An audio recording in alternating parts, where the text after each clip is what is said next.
美国财政部长耶伦最近与刘鹤进行通话时，终于给出了一个答案。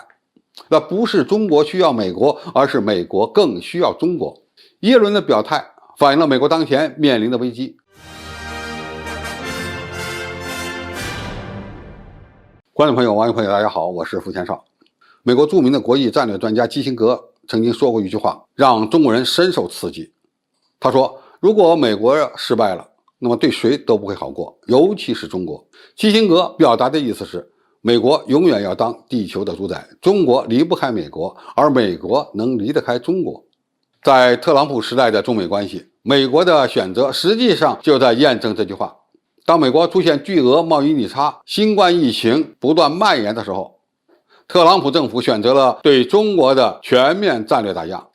美国对中国的产品增加了25%的关税，而且呢，除了开打贸易战以外，还打了科技战。结果如何呢？美国没有得到任何好处。由于和中国大打贸易战，增加了中国产品的关税，结果呢，这些关税90%都转嫁到了美国消费者头上。再加上美国超发货币，最终导致通货膨胀。直到拜登政府时期，由于经济上压力，中美关系呢才刚刚开始出现缓和的迹象。美国终于表达出了要与中国在经济层面加强宏观沟通协商的意愿，甚至呢还主动开始推动减除中国产品关税的工作。美国贸易代表戴奇日前表示，中国没有遵守中美之间所达成的第一阶段贸易协议，但是美国追求与中国通过对话来解决分歧。大家应该能够听得出来，美国变得不再那么咄咄逼人了。那么这是怎么回事呢？美国财政部长耶伦最近与刘鹤进行通话时，终于给出了一个答案。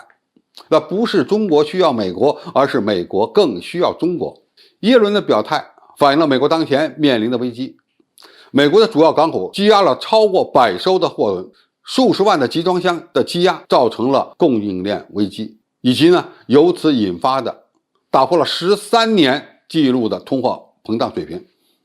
尽管美国对中国的大打贸易战、大打科技牌，但是中国现在对美国的贸易出口额依然很大，而相对应的就是美国人对中国产品的依赖越来越强。按照经过季节性调整的年增长率计算，今年1到9月，中美贸易额增加了 35.4%。美国正在购买6350亿美元的中国商品，这占到了美国制造业国内生产总值的 27%。 那么为什么是这样呢？因为没有一个国家能够在品种、数量、质量方面同时满足美国消费者的需要，只有中国才能够做到这一点。看明白没有？